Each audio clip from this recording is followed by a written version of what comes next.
বিলাল ভাই নিঃসন্দেহে আজকে এটার দাবিদার। উনি দক্ষ একজন সংগঠক ছিলেন। সংগঠন পরিচালনা করতে গিয়ে হয়তো কারোর সাথে কখনো কোনো জিনিস হয়, আবার না হয়। একজন দায়িত্বশীল ব্যক্তি সে কখনো সব মানুষকে খুশি রাখতে পারে না, কারণ কারোর অখুশির পাত্র হয়ে যায়।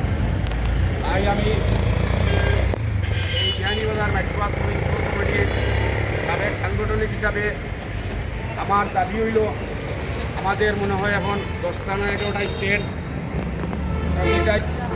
নেতৃবৃন্দ সহ সাধারণ শ্রমিক ভাইরা সহ যদি আপনাদের কারো সাথে বিলাল ভাই কোনো মন মালিন্যতা থাকে বা ওনার প্রতি যদি কোনো অসন্তুষ্টতা থাকেন, আমি সবার প্রতি অনুরোধ জানাবো, আপনারা আল্লাহর হস্তে ওনাকে মাফ করে দেন।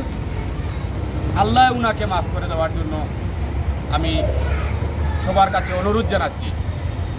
তারই পাশাপাশি এখন সংক্ষিপ্ত বক্তব্য দেওয়ার জন্য বিয়ানীবাজার মাইক্রোবাস শ্রমিক উপকমিটির সাবেক সম্পাদক জনাব খায়রুল হাসান লিটন সাহেবকে সংক্ষিপ্ত বক্তব্য দেওয়ার জন্য আমি বিশেষভাবে অনুরোধ জানাচ্ছি।